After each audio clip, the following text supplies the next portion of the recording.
Um, okay. So, uh, given that today was the 20th of Kislev, it says the first printing of the book of the Benoni, which is one of the original names of Tanya, was completed in 1796 in Slavita. And in it, it was Sefer Shar Benonim, Chinuch Katan, and Shar Yichud Ve'emunah.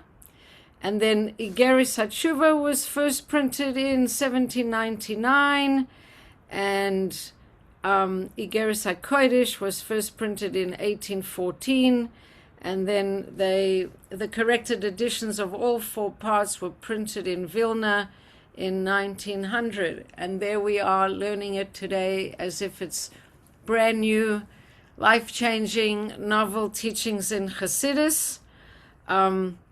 And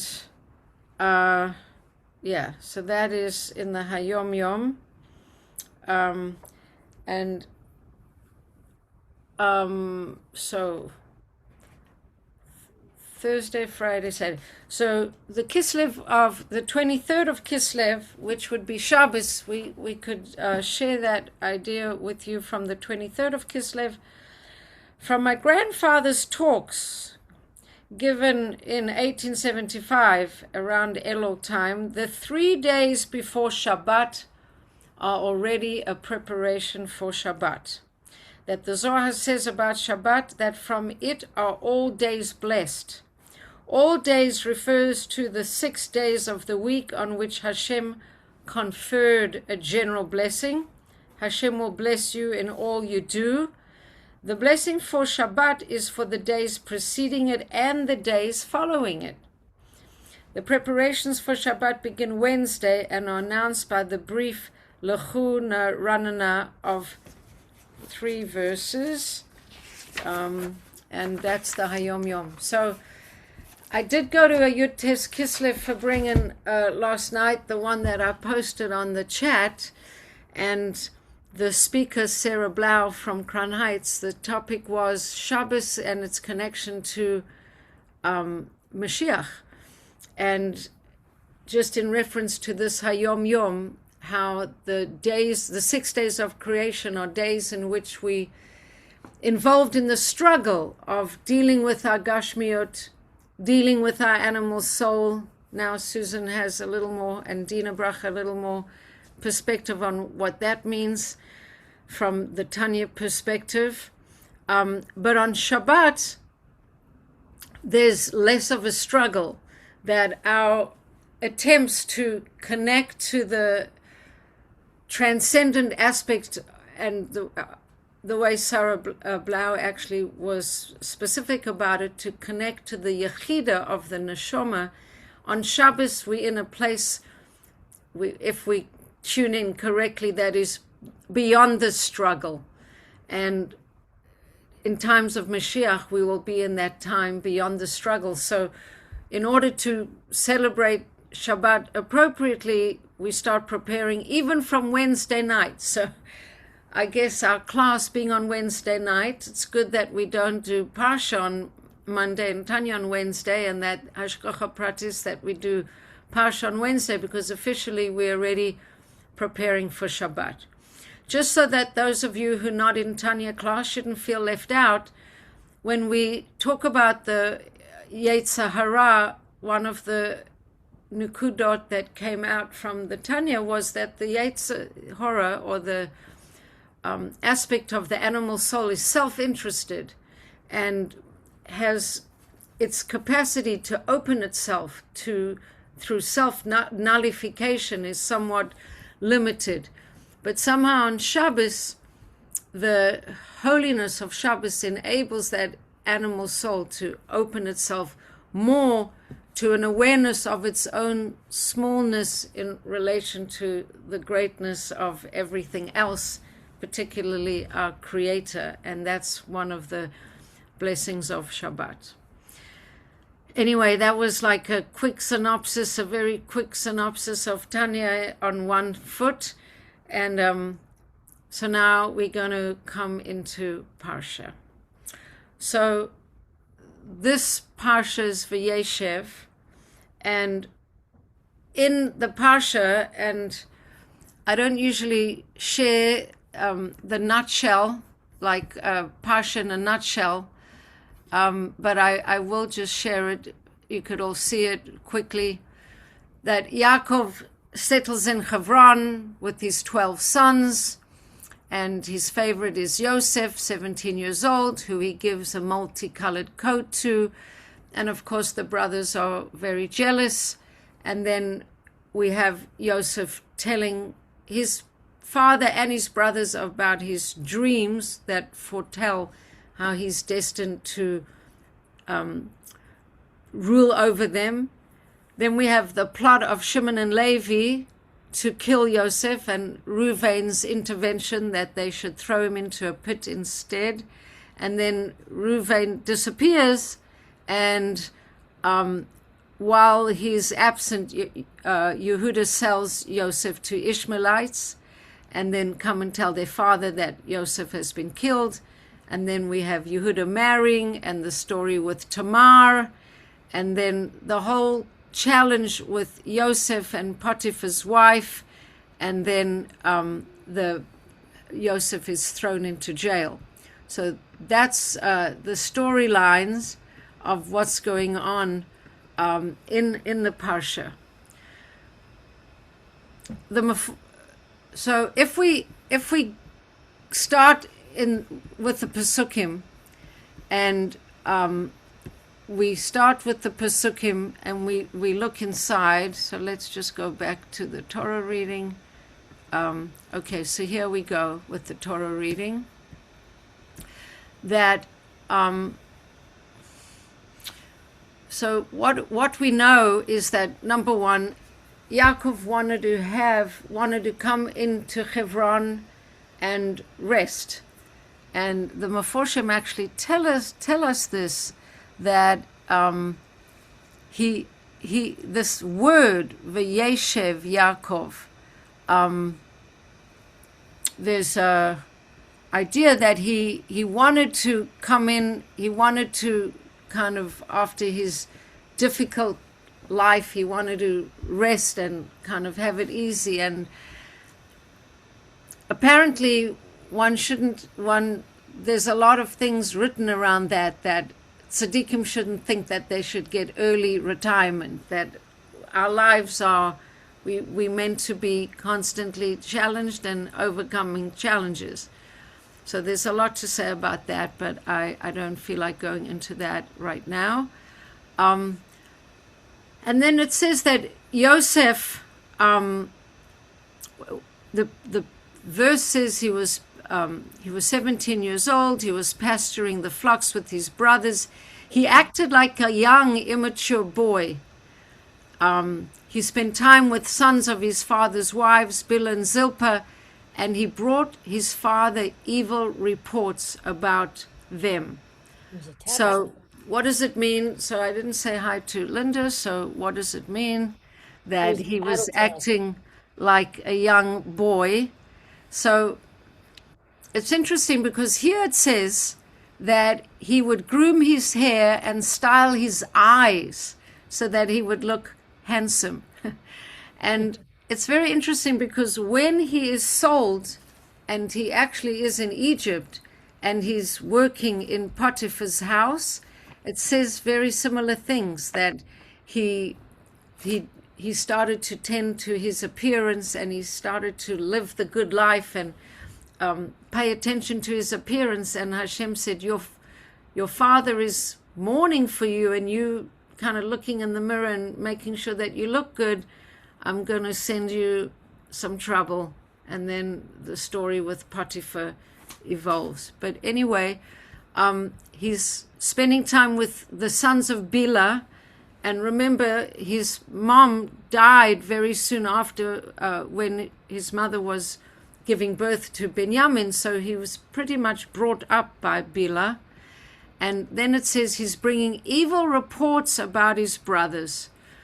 And there's a lot to say about this evil reports about the brothers, because on the one hand, his brothers are tzaddikim. And there are a lot of things that he said, that he identifies that his brothers were doing that didn't look so good, and there's other ways to interpret what his brothers were doing so that it would so there's other ways to interpret the way he spoke negatively about his brothers, such that his brothers would be innocent of all wrongdoing. But the fact about the story is that he spoke Lashon Hara about his brothers, and there's a whole commentary that if he hadn't spoke Lashon Hara about his brothers, he wouldn't actually have landed up sold and in Egypt. But if his brothers hadn't have given him cause to speak Lashon Hara, then he also wouldn't have been sold and he wouldn't have landed up in Egypt. I'm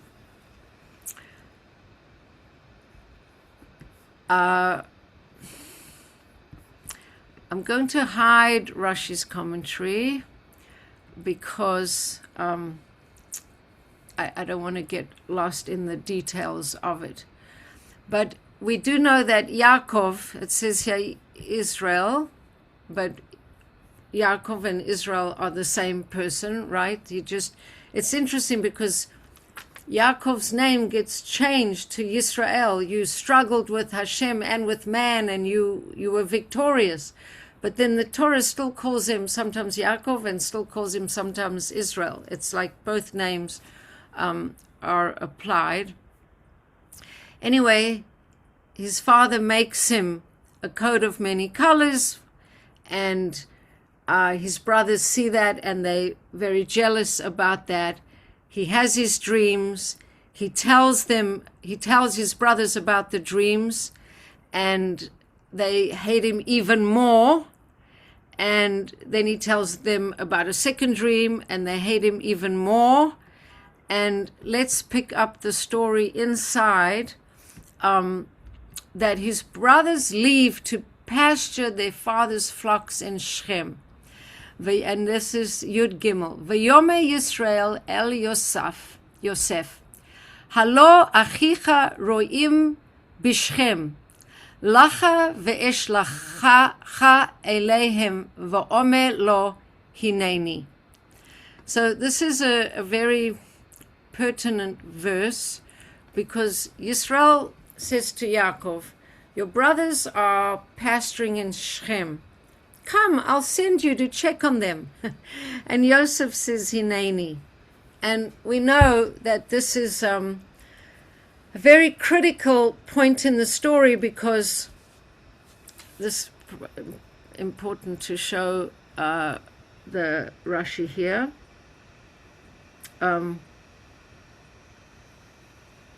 Okay.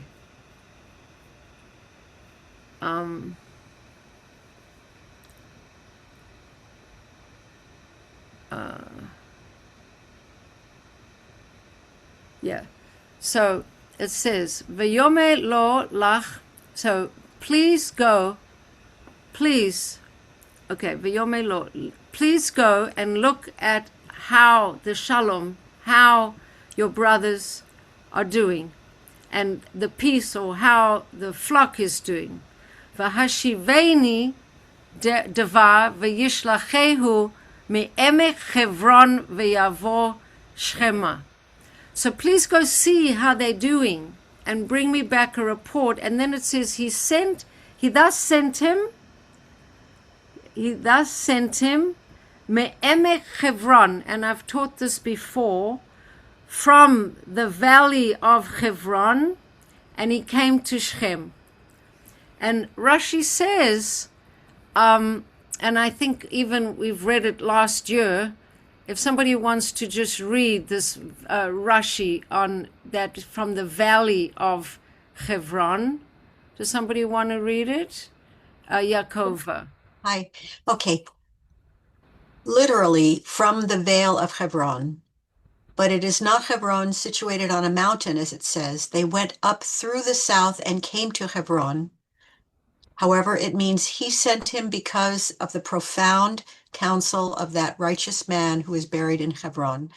That is to fulfill that which was told to Abraham at the covenant between the pieces, that your descendants will be foreigners. Now remember, we learned in depth about the bris bein habesarim, that Avraham Avinu had this big experience with Hashem, and he cut these animals and he walked through them, and then he had this vision, and it was dark, and we spoke about the fact that he wanted to know from Hashem, how are we going to be worthy of having the land of Israel? How is my family going to be worthy of having the land of Israel? And then we hear about this bris bein habesarim, when the animals are cut in half, one half on one side and the other half on the other side, and Abraham walked through with this pillar of fire that was Hashem. Then he has this vision, and we said afterwards that Abraham's family would earn the right to Eretz Israel through two things: sacrifice and exile. Do you remember this? We said sacrifice and exile. And so Avraham Avinu was given a choice. Why was he given a choice? One of the theories of why he was given this difficult choice was that maybe because when he arrived in Eretz Israel, he went down to Egypt right away because there was a famine in Israel. But at a certain point, he was given a choice because something needed to be fixed. And the choice was suffering or exile for your descendants, to create some kind of fixing. And Abraham chose exile for his descendants. And so when Yakov sends Yosef to go look at the brothers and see how they're doing, Yakov knows the brothers aren't happy with Yosef. Yosef knows the brothers hate him, and yet he says Hineni. And it says here, right here, and this is the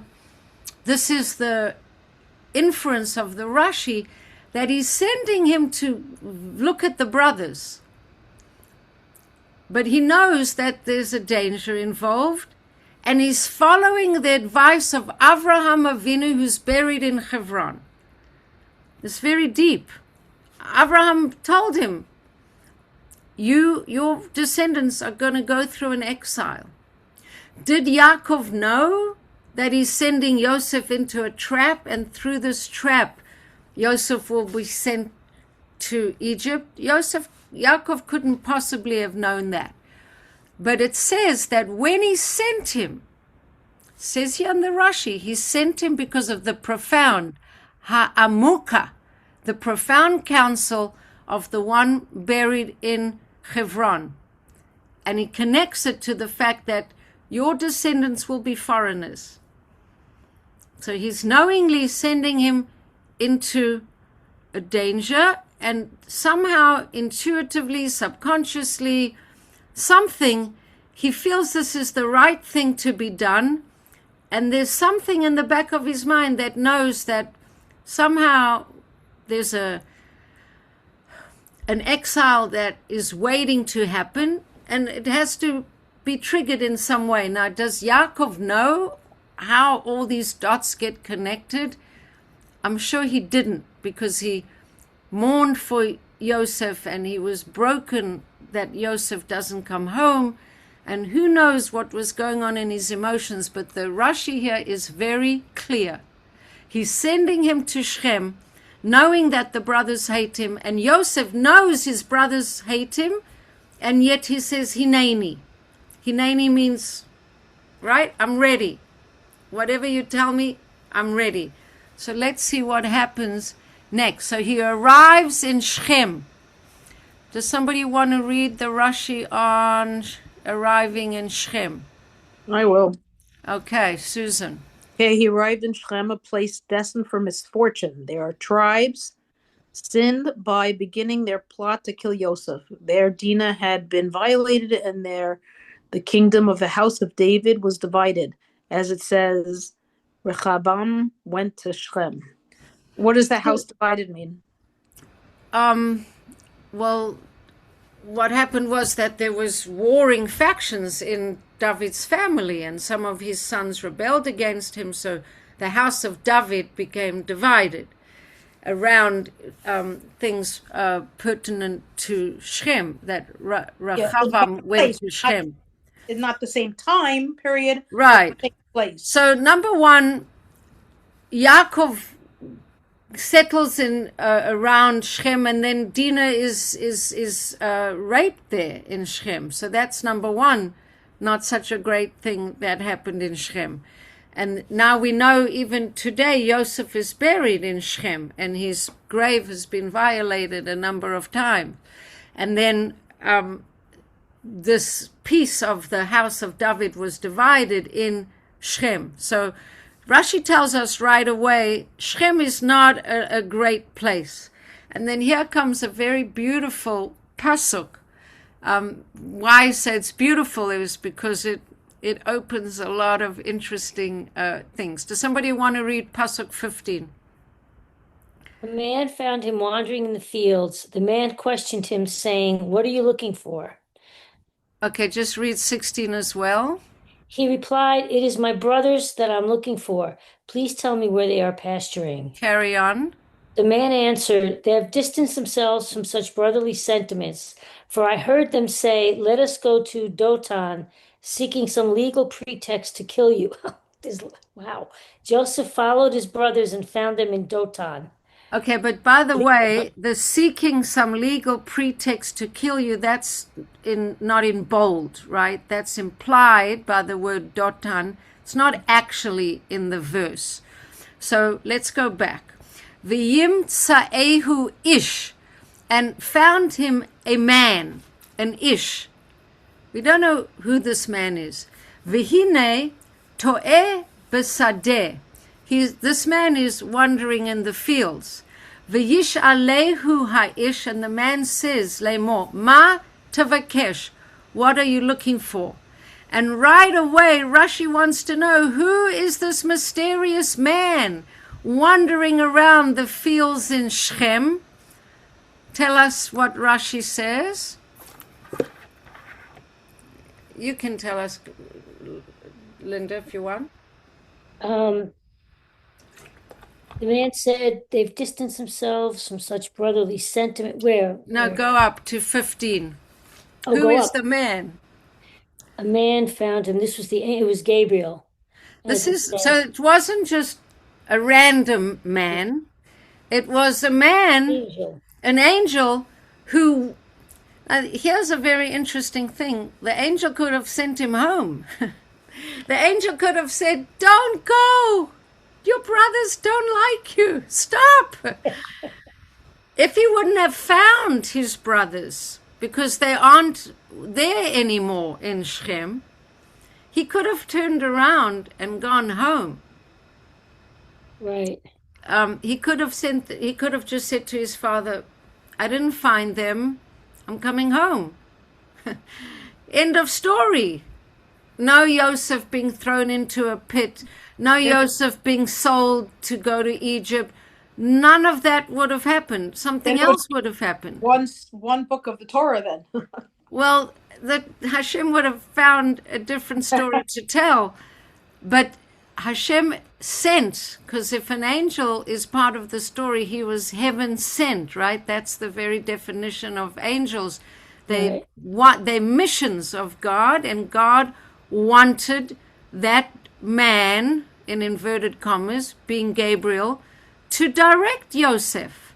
And so what does he say? So Yosef is V'yomer et achi anochi mevakesh. I'm looking for my brothers. Higida na li efohem roim. Tell me, please, where are they shepherding? And the man says, if we look at it in Hebrew, V'yomer ha'ish, and the man says, Nasu mizeh, they've gone from here. Kishamati omrim, I heard them saying, Nelcha dosana, let's go to Dosana. Now the subtext of Dosana, to make judgments, din, there's dinim. So Dosana means we kind of dealing with being, I don't want to say judgmental, but we're looking into ways to execute a certain judgment. Vayelech Yosef achar achiv. And then it says, and Yosef went after his brothers, v'yimtzaim b'Dotan, and he found them in Dotan. And Dotan is a place of judgment, connected to the word judgment. And then also, v'nasu mizeh, they've moved on from here, they've moved on from, you talking about your brothers, brotherhood, they've moved on from brotherhood. And they, Nelcha Dosana, we're going to try to figure out the details of what is Yosef's situation according to strict justice. Now, the thing is that what the brothers did is a serious business, because on Yom Kippur, we read about 10 martyrs, right? And we read about terrible things that happened to the 10 martyrs in the Roman times, Rabbi Akiva being one of them. And I think he was wrapped up in a Torah scroll, which was set on fire. Terrible things that happened. These brothers sold their own brother they sold their brother, basically. Right. But they were righteous. They the founders of the 12 tribes. So a generous evaluation of the brothers is that just like Avraham had Yitzchak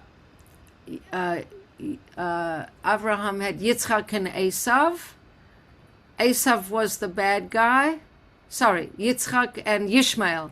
Yitzchak and Yishmael. Yishmael was the impure brother and needed to be like pruned off the tree. And then Yitzchak had Yakov and Esav. And Yakov looked like, to Yitzchak anyway, a good guy. But really, Rivka knew that he had a lot of negativity to him, and he had to be pruned from the tree. And here, the brothers see Yakov favoring Yosef, but they think their father's blind, and Yosef is an egocentric, narcissistic, little, I don't want to say another bad word, and they think that Yaakov is misguided and he's putting his eggs in the basket of Yosef, but really he's being tricked, and Yosef is the one that needs to be pruned from the tree. That's really what the brothers think. So on the one hand, we could be very angry with them and say, what kind of boys do such a thing as sell their own brother? On the other hand, or try to kill him, on the other hand, they think that Yosef, he told them of his dreams, and in each of his dreams he's saying, I'm going to be the leader of all of you, and you're going to bow down to me, and not only you, but my mother and my father, and yes, my mother's passed away, but my surrogate mother, Bila, everyone's going to be bowing down to me. I'm just the greatest. I'm, just perfect and wonderful. And they thinking that he's just a terrible guy and no one sees it, and they've got to put things right. So they figure out that he needs to be, according to what they felt was the right thing to do, he was a rodef, which means he's jeopardizing the whole future of the Jewish people as they conceptualized reality. So they think that they have to, so here comes the dreamer, let's kill him, put him into a pit, we'll say a wild beast has devoured him, and we'll see what comes of his dreams, because obviously they didn't think that he was a true prophet getting true messages from Hashem. And the halacha is, if you get a dream that you believe is a communication to Hashem, you have to share it. You can't keep it to yourself. You're supposed to share a prophecy. You're not supposed to keep a prophecy for themselves. Now we come to a very important story that's a little bit of a sad story. If somebody wants to read Pasuk 22, verse 22. We had Yakov and we had Linda. And So, Susan. and we had Yes, Susan. Susan. Anyone else want to read? Special K. Oh, Special K. Yeah, Karen, go for it. Sometimes Special K might be cooking, baking, Yeah, I think. sewing. Who knows? Okay, Linda. Oh, how about Melissa? Special K is looking at her little screen and cannot Oh, see anything. Oh, because you're on your oh, phone. Okay. Can you see verse 22? I'm trying to make it bigger. and maybe Melissa can't see it either. I don't know if that's Melissa or Dina Bracha on the But side. Melissa's there though. Oh, she is? She was. Yeah, she's there. Oh, she Yeah, is? I'm here. Melissa. Yeah, hi. Okay, so anyone want to read verse 22? Can you Going. see it, Melissa? Okay, Linda, you do it because Okay. it's taking too long. Reuben said to them, "Do not shed blood. Throw him into this pit here in the desert, but do not lay a hand on him." Reuben suggested this in order to rescue him from their hands and bring him back later to his father. Okay, so now I have to tell you a few things about Reuven. Couple essays that I read about this parsha and a shir I listened to was all about Reuven. How Reuven was the firstborn. Yakov hadn't had relations with any woman. He got married. He wasn't a young person. He marries Leah, his first marriage. And Reuven is his firstborn. So Reuven is the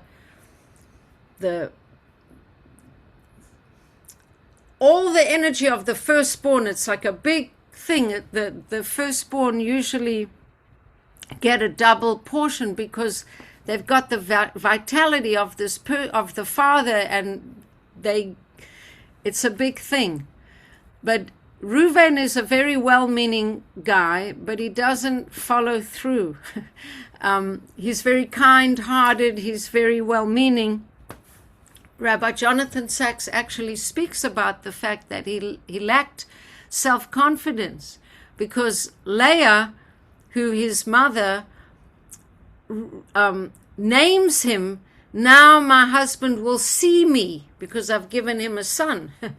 And he feels that everything that Reuven does, he shows that he lacks self-confidence and he doesn't follow through, because what happens is that Reuven petitions that they should put him in a pit, but then he doesn't follow through and he disappears and he goes to take care of something else. Well, we know what he goes to do. He goes to take care of his father, but he had left Yosef in a pit knowing that all the other brothers wanted to kill him.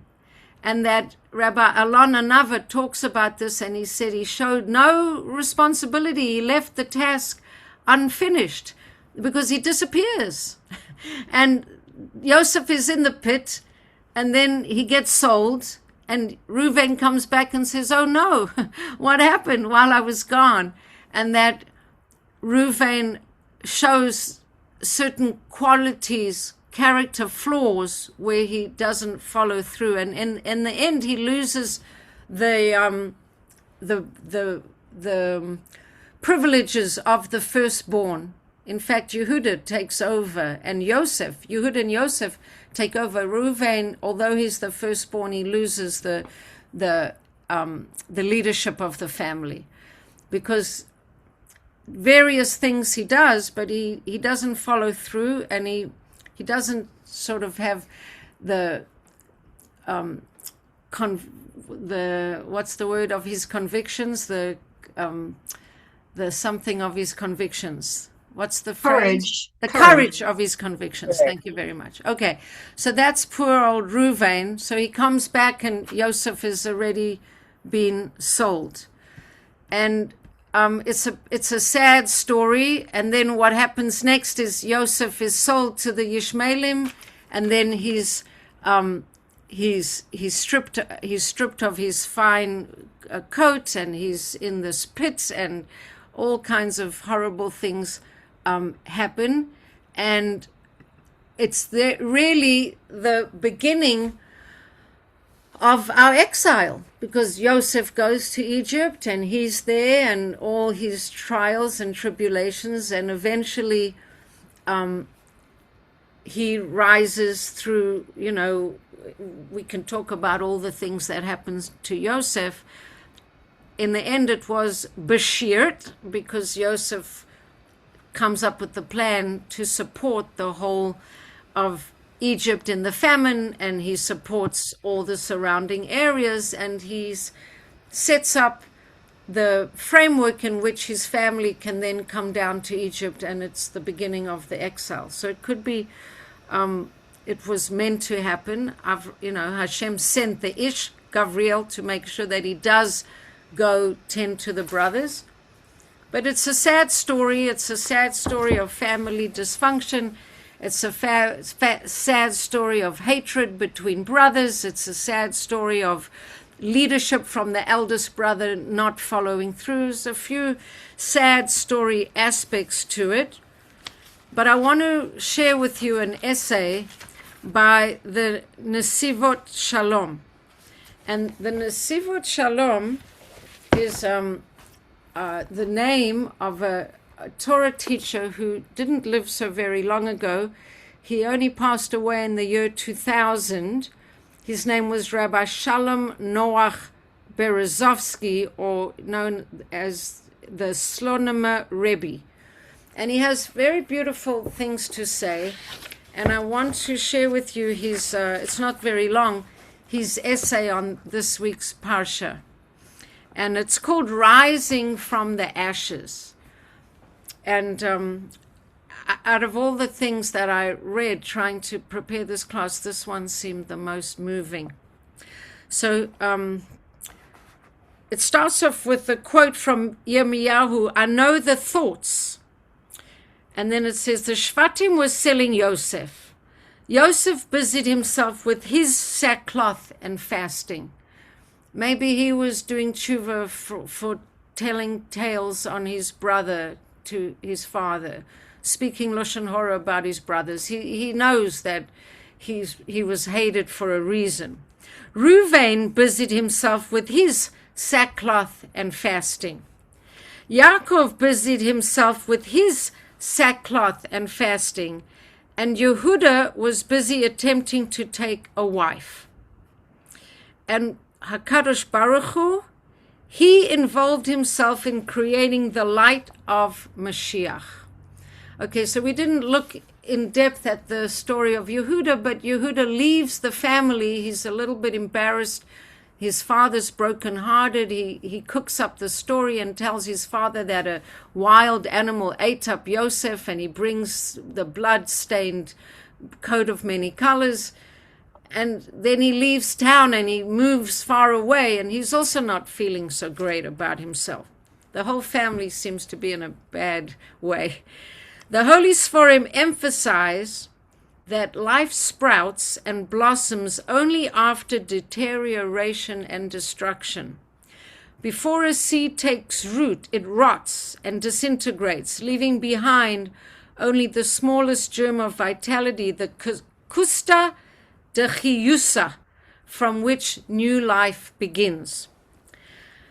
HaKadosh Baruch Hu orchestrated the conditions that would be necessary to create the light of Mashiach, to germinate and sprout the light that would eventually illuminate the world. Now, we've already been learning for a few years together certain stories and certain situations that seem so bizarre, and we say this and this and this, and from it comes someone who's the great-grandmother of David HaMelech, or Tamar and her twins, and connected to Mashiach, and one story after another that seem very strange. But the light of Mashiach is a light that breaks through boundaries and breaks through darkness. So here too, renewal and life had to rise from within decay and disintegration. And so it was.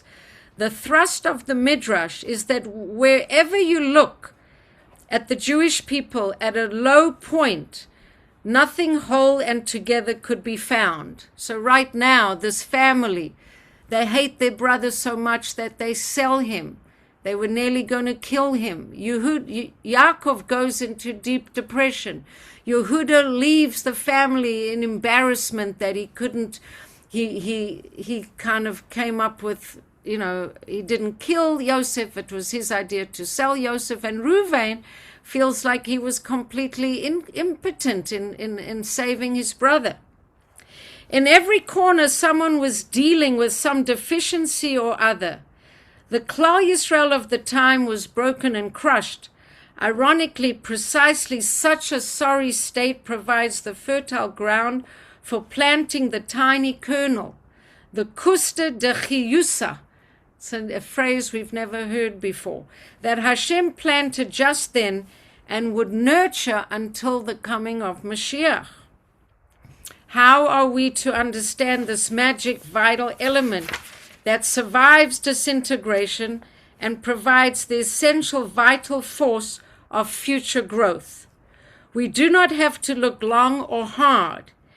It was their brokenheartedness itself. So let's just stop on that sentence for a moment.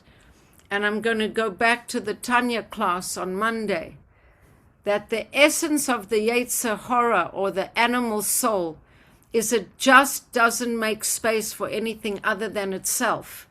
And if you think about a nut or a kernel, it has a very big shell, hard shell. And if you want to crack it, sometimes you have to take a hammer and crack the shell, and then the nut comes out of the shell. So brokenheartedness can sometimes be exactly what's needed to bring in the light of redemption. That's like the famous Leonard Cohen's song, that when you break something, that's how the light gets in. Each one of those mentioned in the Midrash had some past mistake or miscalculation weighing heavily upon him. It was not the activity of donning sackcloth or fasting that made them noteworthy, but the mental anguish that they evidenced. So Reuven's feeling bad, Yehuda's feeling bad, Yaakov's feeling bad, Yosef's feeling bad. Each one carried a heavy burden that burst his heart. The kusta de chiyusa was not their incredibly lofty achievement of other times, but their dejection and downtroddenness. So Susan, I don't hear you. Even though you're not muted in the regular way, but I don't know if you're talking to me, but anyway, if you are, I didn't hear it. But this is a very powerful thing. I don't know if Susan's talking to us, but maybe she's not. In summing up Moshe's, now it flips to Moshe Rabbeinu. Can you hear me, everyone? Yeah? Yes. Yeah, okay. In summing up Moshe's career, flipping now to Moshe, the Torah makes oblique reference to his breaking of the Luchot as among a small handful of his most significant accomplishments, showcased in the very last verse of Chumash. After the awful sin of the golden calf, Moshe knew that a process of fixing, tikkun, and rebirth would have to occur. But how could such a tikkun begin? He knew only one way. The heart of the 600,000 members of Klal Yisrael needed to burst. The rebuilding a failed nation would begin with the broken hearts of its members. And he broke the Luchot in their presence, the shock of which completely demoralized them. But their broken state was the kusta de chiyusa. So he's going to go on to say, and this is so true, and we know this to be true, that the Jewish people have incredible resilience. Incredible resilience. And we've been speaking about the hostages. And each one of them, if they are a symbol of the Jewish people, put into darkness, put into isolation, put into deep tunnels, under the ground, not knowing, they completely would be understood if every one of them got totally disillusioned and lost hope, and they come up completely filled with such faith and trust that they cultivated there. It's not only astounding and incredibly inspiring, but it is exactly the qualities of Jewish people throughout the centuries, that we faced such difficulties and travails, and then somehow we come up fighting and almost better than we were before. Somehow this looking at the story of this dysfunction in the family and the hatred of the bunch of brothers against Joseph, who was really their future redeemer, but they didn't know it at the time. The father who was favorite to Joseph, but then still, I don't want to say allowed his son to go into danger, but all of the different pieces and parts. The Nesivos Shalom is saying that this is an incredible example of how we can see light coming from dark, and a birthing that comes from, for want of a better word, dysfunction. We could propose an alternative to the identity of the Kuster de Chiyusa. Many people are so crushed by their failures that they sink into an abyss of despair. This is not what the Midrash describes. None of the figures accepts his fallen state, but does something about it. This is what they mean by busying themselves with sackcloth and fasting.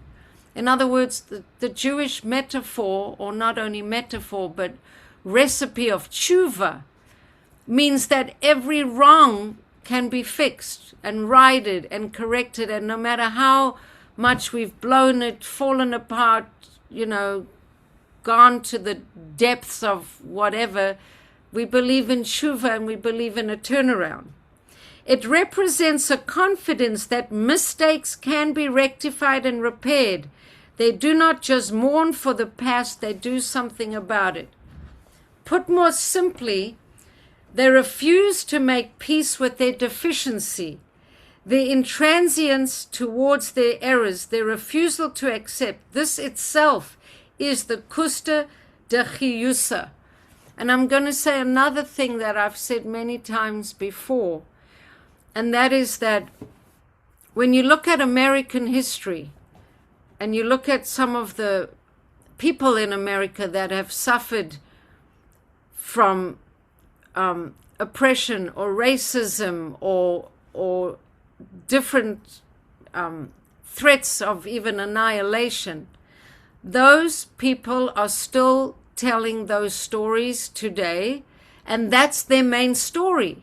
The difference about Judaism and the Jewish people, in my humble opinion, and it seems to be echoed here, is that we have stories of oppression and we have stories of slavery, and we repeat those stories. But then we go off and we make new stories. We don't just keep talking about our oppression and our slavery and our oppression and our slavery. We have new stories to tell, and that's an incredible thing.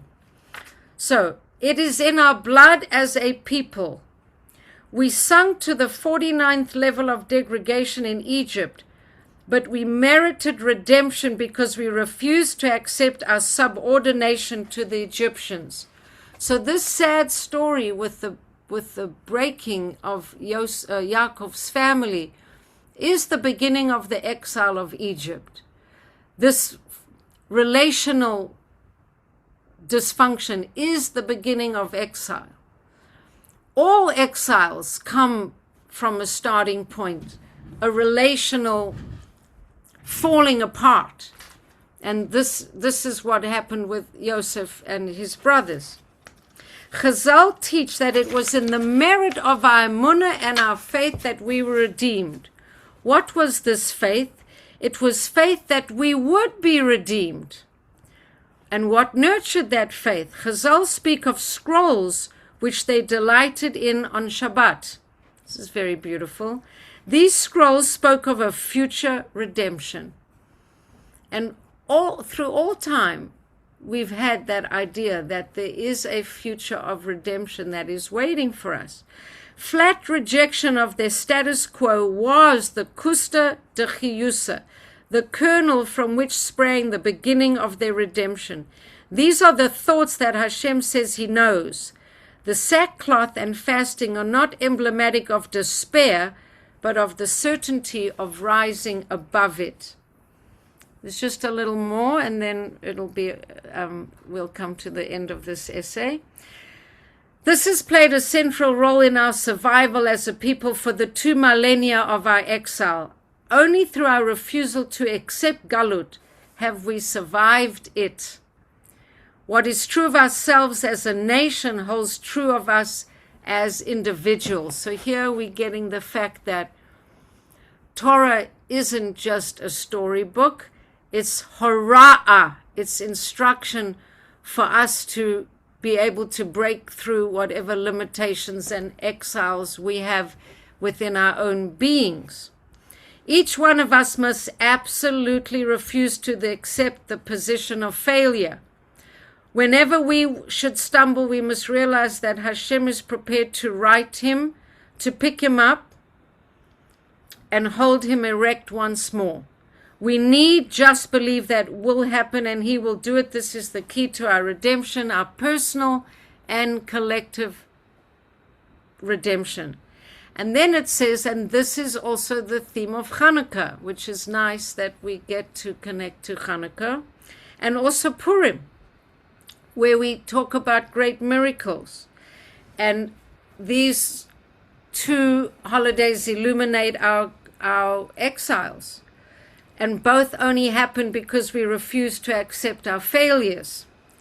At the time of Hanukkah as well, we were in a state of despair. A small band of people resisted a mighty power.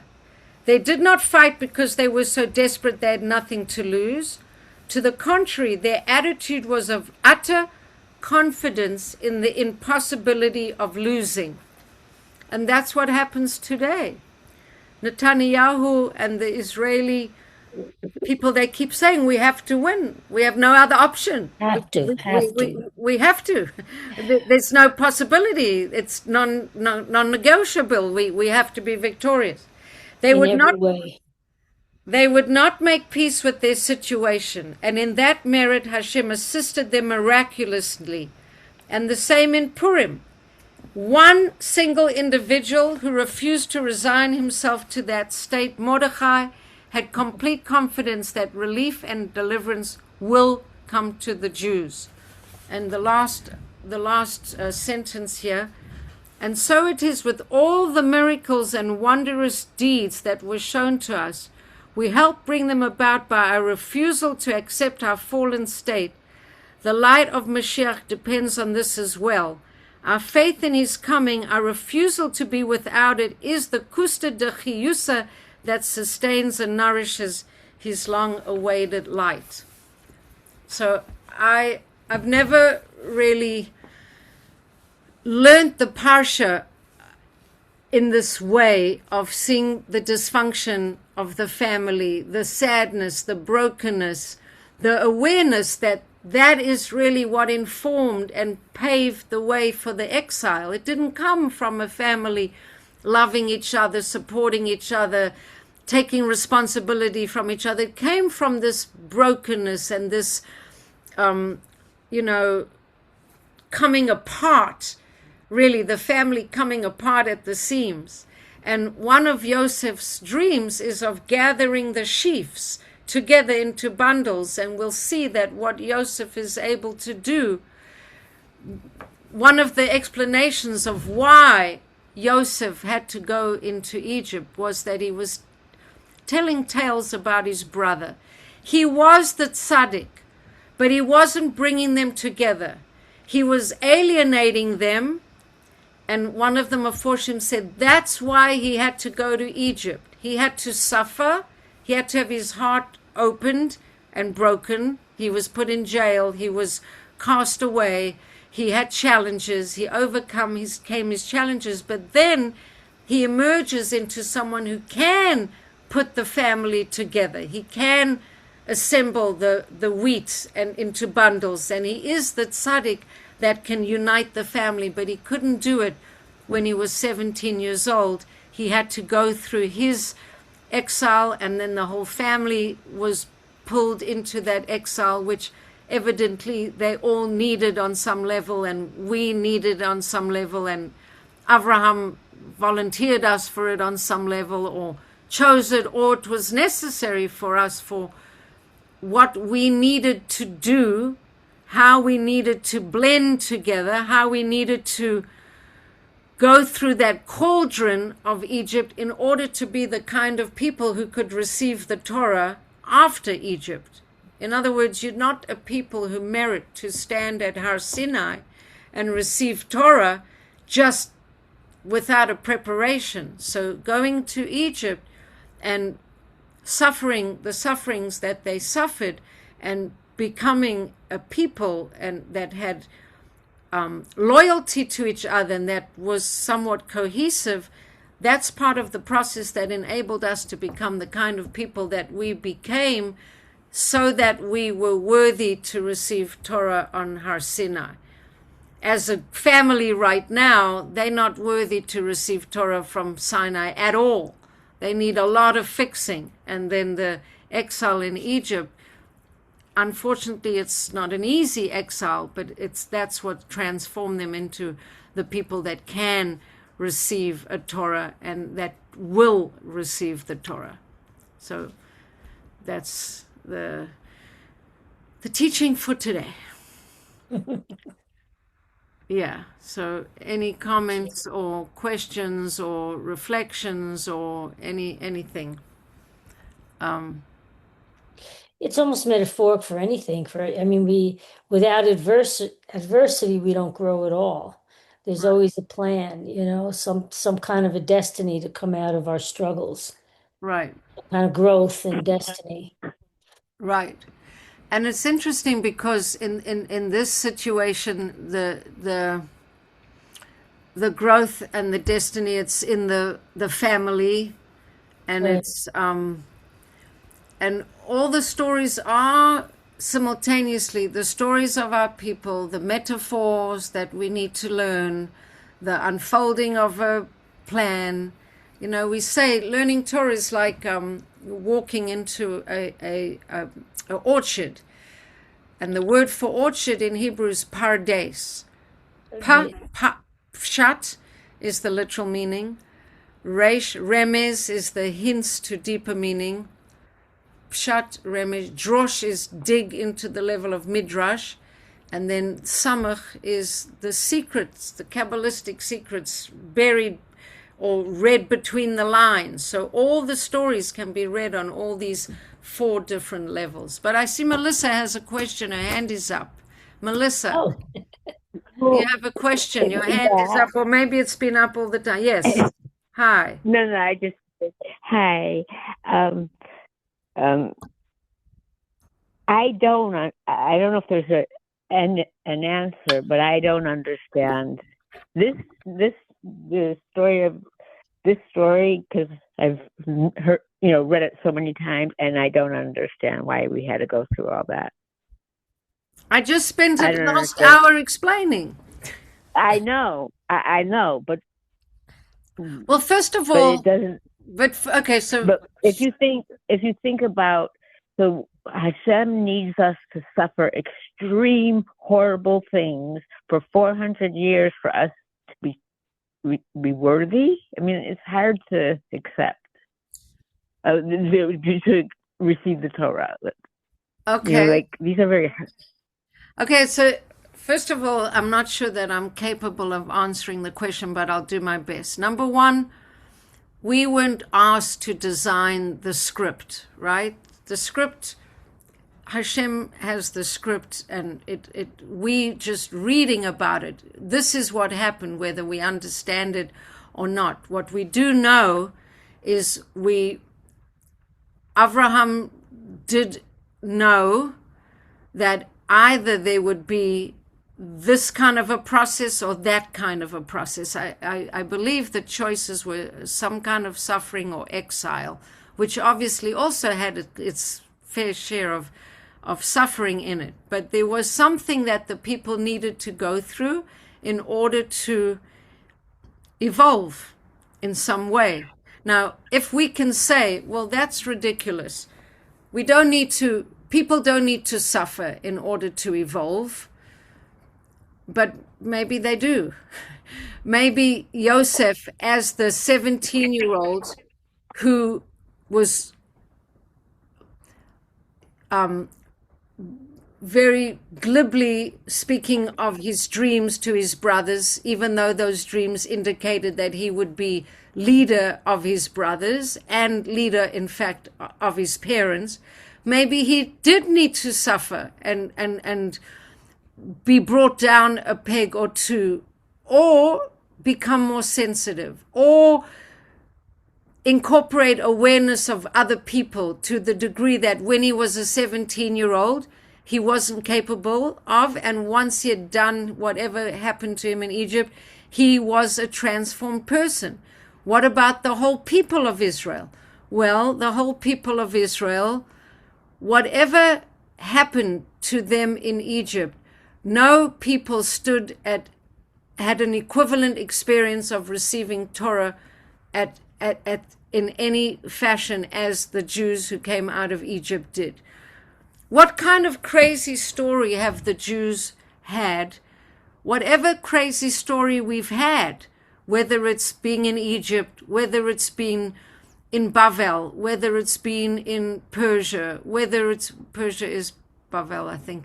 Babylonia is Bavel and Persia is not. But all of our story could say the whole story is ridiculous. Why do we need to suffer? Well, yeah. So it's a great question. It's a great question. I mean, but to a certain degree, but these are extreme sufferings. It's not like... It's true, but we are a people that have an extreme role to play in the world. We have to have compassion for the what's the word? The forgotten. We have to have compassion for the slaves. We have to have compassion for the strangers. We brought Torah into the world. We experience being other. We have to bring the word of tshuva and tzedakah, and we have a role to play in the world, and because we have that role to play in the world, we have been exposed to a lot of suffering. Other nations are writing false news and discriminating and doing horrible things. They didn't get the Torah.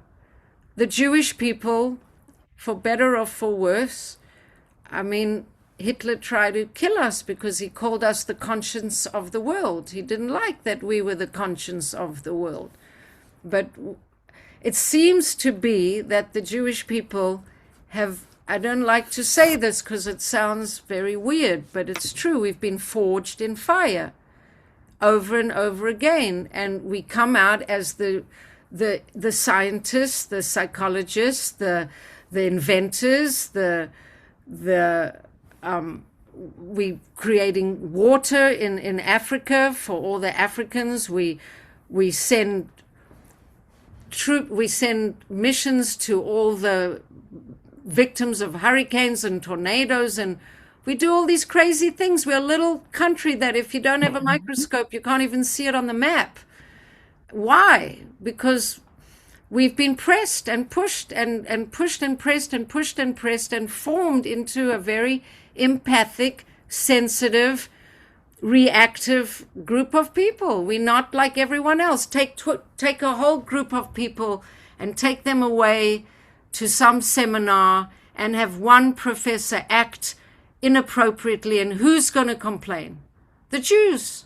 The Jewish people will lodge a complaint against the inappropriate professor. Everybody else, maybe some will want to, maybe some won't. But if there's 10 Jews and 90 people who are not Jewish, probably it'll be the Jews who'll speak up first. It's just how it is. Is it nice? Is it fair? If we were rewriting the script, would we say, Hashem, this script sucks. We don't like it. We suffered too much. Then Hashem will say, okay, Bracha, you're such a good and articulate speaker. I'm going to rewrite the script because the script has been written. This is the script. It's been the same script for a long time. And we just went through Yeah. it in Israel again. We were fighting, we were bickering, we were practically in a civil war over the judicial changes, and we got whacked big time. And now the whole country is reeling in post-traumatic stress, but everybody's hearts are ripped open. There's so much compassion and otherness that it's unbelievable. I mean, it's exactly what we read in the essay. And you'll see that from that ashes of what was going on in Israel are going to come, it's like a forest fire that happened. And what happens after a forest fire? You have tons of new shoots. You always get new growth. And there's going to be new growth. And what's going to come out of it, we don't know. But we do know when people have fires, it's a known thing that if a family suffers a fire, usually afterwards they get like an abundance of bracha often happening. And even the story of the sota, if a woman is suspected of adultery and she drinks this water and she's guilty, her insides blow up. Terrible thing to happen to anybody. But if she's innocent, she gets blessings abundant. After every forest fire, there's new growth. It's the laws of nature. And somehow we, the yellow canary in the whole world experience, we're sensitive little canaries, and we go through all these things, and then we write books, and we create programs, and we have teachers, and I mean, Einstein, Freud, blah, blah, blah, blah, blah. We have lots of names. We have the chip, the microchip, the ways, the this, the that, I mean, all those funny, silly TikToks when people say, I'm going to boycott Israel, and then I can't eat cherry tomatoes, I can't use my phone, I can't use GPS, I can't use my microchips, I can't use this, I can't use that. Why? Because we pressed and pushed, and then we respond and we react. I wish it was a sweeter story, but that is the story. And it's probably good to get a good handle on it, because it is how it is. Yeah. Well, what you said, I like.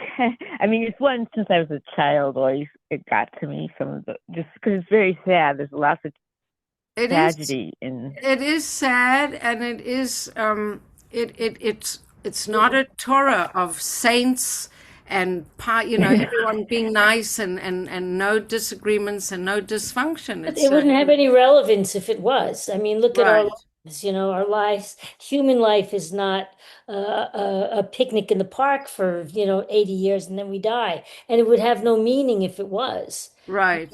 It is. I think the struggle that puts so much and the suffering that puts so much depth and value and learning into life, and Also, the word suffering, is a choice. Struggle is not a choice. Circumstance, not a choice.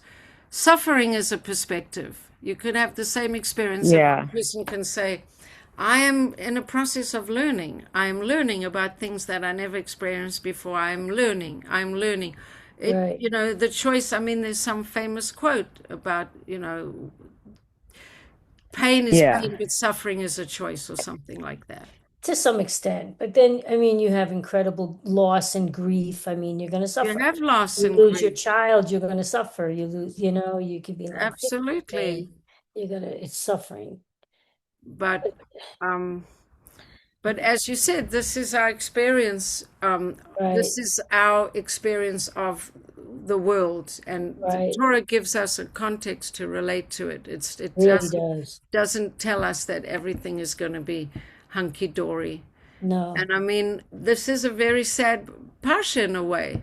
It is. And that medrash, it's an amazing medrash. I'm going to just read it again and then we'll end, because we've gone way over time, but I'll just give you the medrash. The Shvatim was selling Yosef. Yosef busied himself with his sackcloth and fasting. Reuven busied himself with his sackcloth and fasting. Yakov busied himself with his sackcloth and fasting. Yehuda was busy attempting to take a wife. HaKadosh Baruch Hu involved himself in creating the light of Mashiach. I don't know, I think it's a beautiful spin on a sad story. Yeah, it is. Anyway, I'll leave you with that, but thank you Thank for you, your Bracha. comments. And Melissa, I appreciate it. I mean, you're right to question it. It's just that Yeah, we didn't write the script. So right. tell Hashem, Yeah. do a rewrite. Right. Okay, good night, Thank everyone. Thank you. Night. Thank you, Thank Bracha. you so Thank you. much. Yay. You do so much preparation, and we really appreciate it. It's so beautiful. Thank Yes. you. Thank you so much. Yeah, it's incredible. All right. Thank Well, you you. make it worthwhile because, you know, if you don't have people coming to the class, not so fun to teach it. So thank you. True. Okay. All the best. Good night. Beautiful Thanks, Shabbos, Bracha. Good everybody. night. Good Good night. Shabbos. Good night. Good Shabbos.